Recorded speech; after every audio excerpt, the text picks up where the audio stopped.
Well, let's discuss that story in more detail now. I'm joined by briefing regular Cornelia Meyer, Chief Executive of the business consultancy MRL Corporation. Always lovely to see you, Cornelia. And I'm really interested to get your take on what's described as the summit of the century. You know Asia really well. You lived and worked in Japan.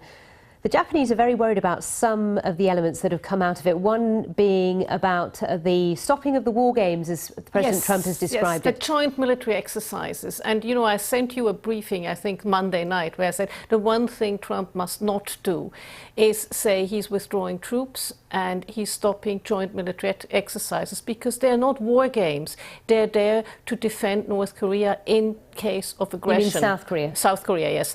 In case of aggression by the North. And if you have 28,000 troops and another army, you need to be able to practice in order to be ready at the drop of a hat. But with all of these elements, the devil is in the detail, isn't it? There's not an immediate withdrawal. They're still there now. This is all about whether this will happen if North Korea follows through on some of its promises about denuclearization. But the promises are very vague. If you look at the language, it's very vague. It doesn't go beyond the Panmunjom statement between Moon, the South Korean President Moon, and Kim, the North Korean president, that we had in April, which was very vague. So there's nothing about complete, verifiable, irreversible, as you know, as we all had expected. So he's going down a dangerous avenue, promising something like stopping the military exercises before getting anything in return. Let's have a look at BBC Online. I mean, that certainly is the angle that many are taking today as we sort of digest what was happening this time yesterday when these two were actually in their meeting. They were having their working lunch, and it was obviously the eyes of the world were on the summit as it was taking place 24 hours ago. But in terms of the hard work that now has to begin, Secretary of State Mike Pompeo is on the Korean Peninsula.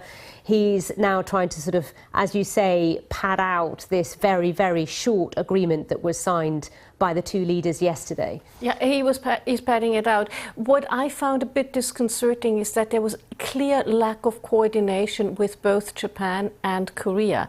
And if you look at South Korea, and you saw the statement coming out of the Blue House, the South Korean administration saying, oh, we don't know what he really means by stopping the war games. We will have to verify. I mean, so they were called back-footed. President Moon negotiated a lot of this in advance. It was because of him that this, to a great degree, the summit actually happened. Absolutely, he negotiated that the ability of the summit. He set the stage so the summit could happen. But he was sort of clearly left out when it came when it came to the negotiations between Trump and Kim. All right. Cornelia will be back shortly because we are going to look through some of the media reactions.